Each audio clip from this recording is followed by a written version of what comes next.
Hello दोस्तों, स्वागत है आप सबका मेरे चैनल इंजीनियरिंग गुरुजी में। आज के इस वीडियो में हम लोग सॉफ्ट फुट करेक्शन के बारे में जानेंगे। सॉफ्ट फुट करेक्शन किस तरह से किया जाता है। देवाशीष शर्मा जी का कमेंट्स आया था कि सर सॉफ्ट फुट के ऊपर वीडियो बनाइए, और वो हमारे चैनल के मेंबर भी हैं। उन्होंने मेंबरशिप लिया है, तो उनको बहुत बहुत धन्यवाद। तो आपने कमेंट किया था, उसके ऊपर मैंने आज वीडियो बनाया है। इसको ध्यान से देखिएगा और समझने का कोशिश कीजिएगा। साथ ही इस वीडियो को जो भी पहली बार देख रहे हैं, अभी तुरंत चैनल को सब्सक्राइब कर लीजिए। साथ ही बेल आइकन को प्रेस कर दीजिए, जिससे आप लोगों को रेगुलर नोटिफिकेशन मिलते रहेगा। दोस्तों, चैनल का मेंबरशिप अभी तक अगर आपने ज्वाइन नहीं किया है तो तुरंत जाकर चैनल का मेंबरशिप ज्वाइन कर लीजिए, क्योंकि मेंबर्स का स्पेशल वीडियो अपलोड होने वाला है दोस्तों। तो चलिए करते हैं वीडियो को शुरू। वीडियो में बने रहिएगा अंत तक। आज हम लोग समझेंगे soft foot correction by dial gauge. Soft foot correction दो तरीके से किया जाता है। एक जो है डायल गेज से किया जाता है, दूसरा फिलर गेज से किया जाता है, जिसका मैं नेक्स्ट वीडियो बना दूंगा। आज हम लोग डायल गेज को समझते हैं, और उसके बाद हम लोग नेक्स्ट वीडियो में फिलर गेज से हम लोग सॉफ्ट फुट करेक्शन करना सीखेंगे दोस्तों। तो सबसे पहले समझते हैं सॉफ्ट फुट होता क्या है। सॉफ्ट फुट जो होता है, जब आप कोई मोटर को इंस्टॉल करते हो अलाइनमेंट करते समय, अगर उस समय मोटर का 4 फाउंडेशन बोल्ट रहता है, आप लोगों को पता होगा। उस चारों फाउंडेशन बोल्ट में से कोई एक जो फाउंडेशन रहता है वो उठा हुआ रह जाता है, और आप अलाइनमेंट करना स्टार्ट कर देते हो, तो आपको अलाइनमेंट भी सही नहीं होगा। सबसे पहले अलाइनमेंट से पहले आपको सॉफ्ट फुट करेक्शन करना पड़ता है। चारों जो बेस है वो सही तरीके से मोटर का फाउंडेशन में बैठा है कि नहीं। एक फाउंडेशन बेस बना हुआ रहता है, उस बेस पे मोटर का चारों कोना जो है वो टच किया है कि नहीं, वो आपको चेक करना है। इसको कैसे चेक करेंगे वो मैं आपको बताऊंगा वीडियो पे। सबसे पहले जान जाते हैं कि कितने प्रकार के सॉफ्ट फुट होते हैं। सबसे पहला जो है पैरेलल सॉफ्ट फुट।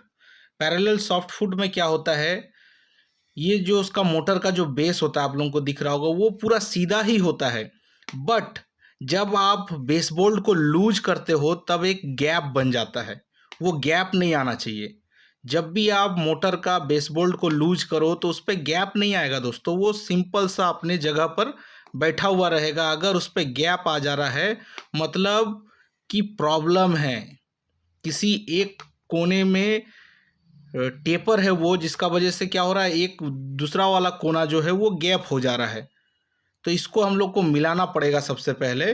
तो इस तरह का अगर सीधा गैप बने जब आप मोटर के बेस बोल्ट को खोलो, तो उसको पैरेलल सॉफ्ट फुट बोला जाता है। दूसरा angular soft foot. Angular soft foot में क्या होता है, आप लोगों को ये एंगल दिख रहा होगा मोटर के बेस का, इस तरह से उठा हुआ रहता है या तो इस तरह से झुका हुआ रहता है। इसको क्या बोला जाता है, एंगुलर सॉफ्ट फुट। दूसरा जो तीसरा जो होता है वो होता है स्क्विजी फुट। इस पे क्या होता है, इसका प्रॉब्लम ये है कि जो आप सीम डालते हो, इसका मोटर का जो बेस रहता है वो सीधा ही रहता है, बट जो इस पे आप सीम डालते हो वो सीम सही नहीं रहता है। एक तो स्प्रिंग का जैसा रहता है, एक तो दबा हुआ ज़्यादा रहता है, टेढ़ा मेढ़ा सा रहेगा। उस तरह का सीम का अगर आप यूज़ करोगे तो एक स्प्रिंग का काम करेगा, और उसी को स्क्विजी फूड बोला जाता है। तो उस तरह का सीम का भी इस्तेमाल आप लोगों को नहीं करना है, ठीक है।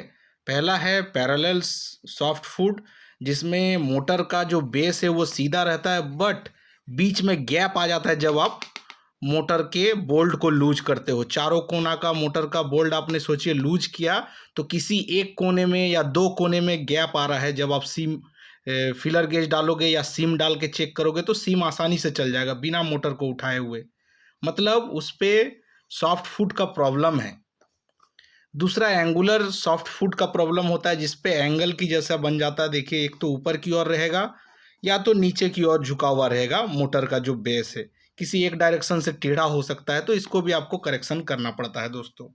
और तीसरा तो मैंने आप लोगों को बता ही दिया। अब इसको करेक्शन कैसे करें।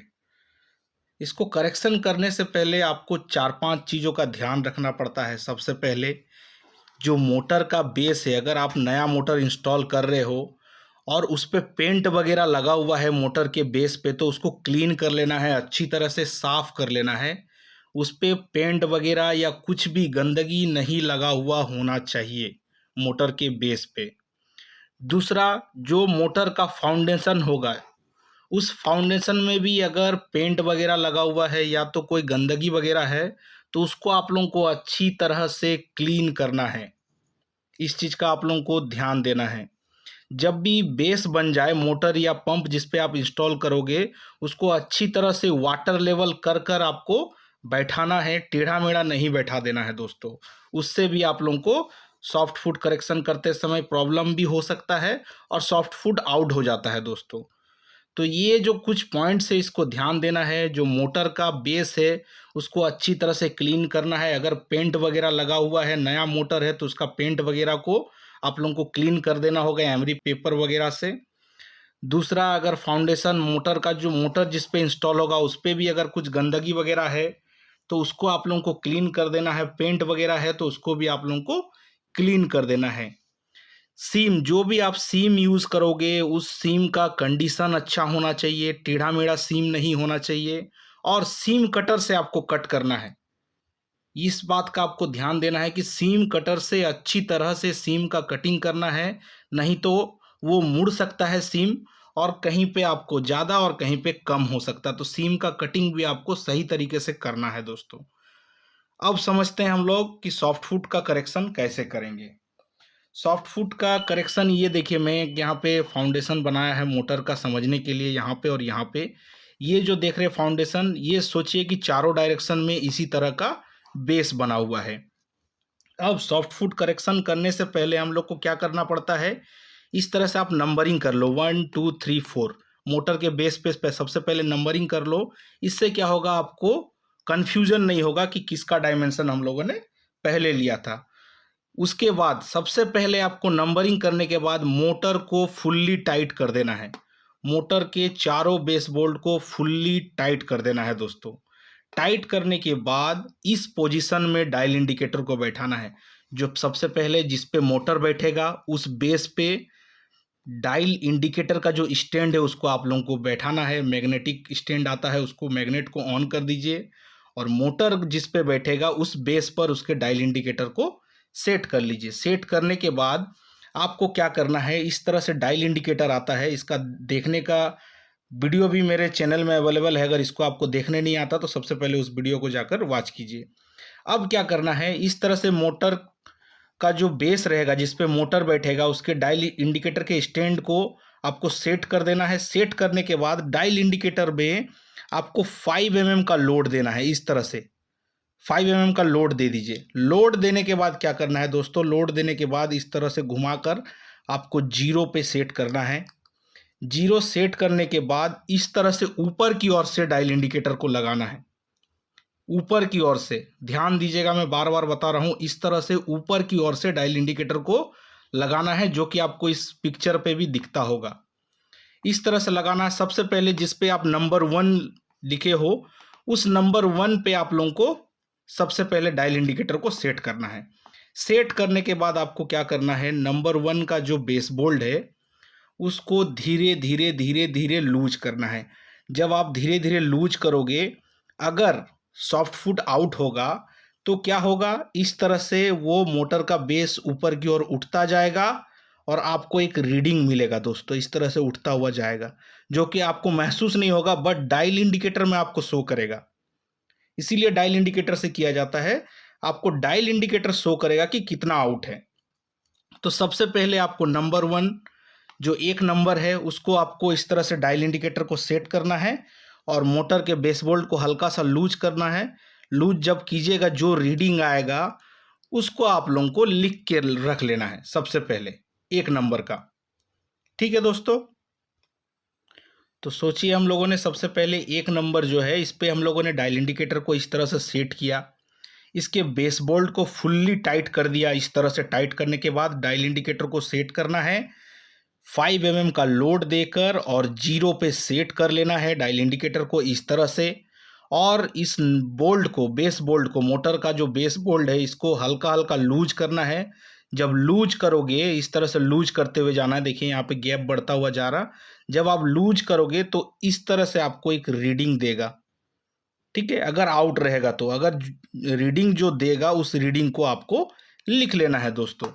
सोचिए यहाँ पे एग्जाम्पल के तौर पे हम लोग लिख लेते हैं, यहाँ पे 0.2 कर देते हैं इसको, 0.2 हो गया। ये नंबर 1 का हो गया। अब आपको क्या करना है, इसको आप लोगों को फिर से टाइट कर देना है, फुल्ली टाइट। फिर आपको क्या करना है, नंबर 2 पे फिर से डायल इंडिकेटर को सेम पोजीशन में सेट करना है, ऊपर की ओर से इस तरह से। सेम आपको लोड डालना है, इस पे भी 5 mm का, और 0 पे सेट करना है। फिर इसको भी आपको धीरे धीरे इसके बोल्ट को लूज करना है दोस्तों।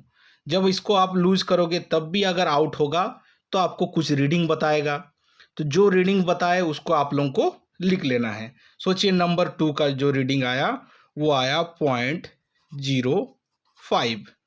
यहाँ पे लिख लेते हैं हम लोग 0.05। यहाँ पे क्या रीडिंग आया, 0.2। नंबर 2 का हो गया। अब नंबर 3 में भी सेम करना है आप लोगों को, सेम प्रोसीजर को चारों में करना है। एक नंबर का चेक कीजिए, उसको टाइट कर दीजिए फिर से उसके बेस बोल्ट को। फिर 2 नंबर का भी सेम आपको इसी पोजीशन में डायल इंडिकेटर को सेट करना है, उसका भी रीडिंग लेना है। फिर दोबारा इसको टाइट कर देना है। फिर तीसरे नंबर का भी आप लोगों को क्या करना है, फिर से तीसरे नंबर में डायल इंडिकेटर को सेम पोजीशन में सेट करना है। फिर से उसके बोल्ट को लूज करना है, मोटर के बेस बोल्ट को।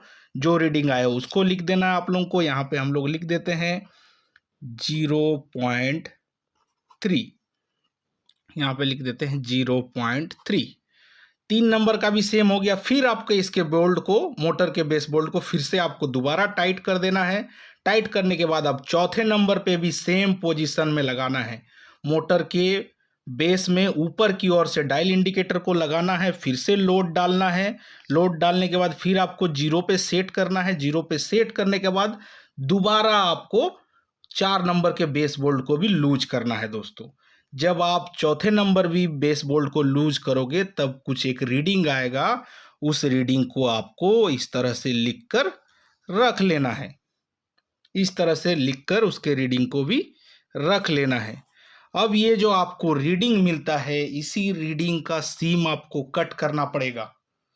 सेम पोजीशन का सीम आपको, जैसे यहाँ पे आया 0.05, तो 0.05 का सीम आपको अच्छी तरह से कट करना है, जिसका फोटो दिख रहा होगा आप लोगों को सीम का, उस साइज का सीम कट करना है। 2 नंबर पे डालना है।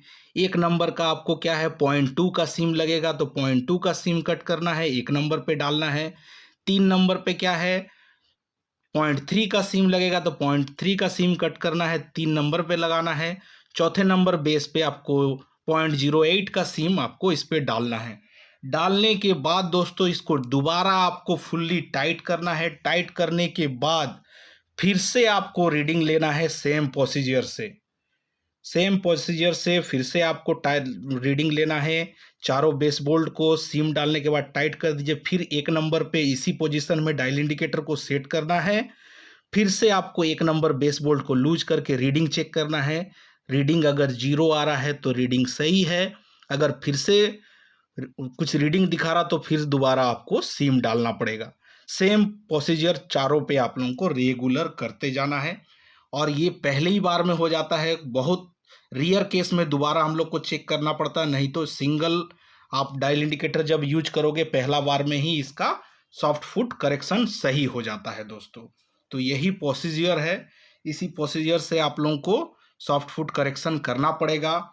दूसरा हम लोग इसका नेक्स्ट वीडियो जो है फिलर गेज से किस तरह से करेक्शन करते हैं उसको समझेंगे, और तीसरा जो है डायगोनल में अगर सॉफ्ट फुट आउट होगा तो उसको किस तरह से किया जाता है उसको समझेंगे। इसके बाद 2 वीडियो और अपलोड होगा दोस्तों। इस वीडियो से आपको अगर कुछ भी अच्छा सीखने मिला, नॉलेज मिला, तो अभी तुरंत चैनल को सब्सक्राइब कर लीजिए, साथ ही बेल आइकन को प्रेस कर दीजिए, जिससे आप लोगों को रेगुलर नोटिफिकेशन मिलते रहेगा दोस्तों। चैनल का मेंबरशिप अभी तक अगर आपने ज्वाइन नहीं किया तो तुरंत जाकर चैनल का मेंबरशिप ज्वाइन कर लीजिए, क्योंकि मेंबर्स के लिए स्पेशल वीडियो अपलोड होने वाले हैं दोस्तों। साथ ही देवाशीष शर्मा जी का फिर से बहुत बहुत धन्यवाद, क्योंकि उन्होंने कमेंट किया और उनके कमेंट से ही मैंने ये वीडियो बनाया है। और भी कुछ जानना है तो आप कमेंट कर सकते हैं, मैं उसके ऊपर वीडियो बनाने का कोशिश करूँगा। मिलते हैं नेक्स्ट वीडियो में, तब तक के लिए बाय बाय दोस्तों।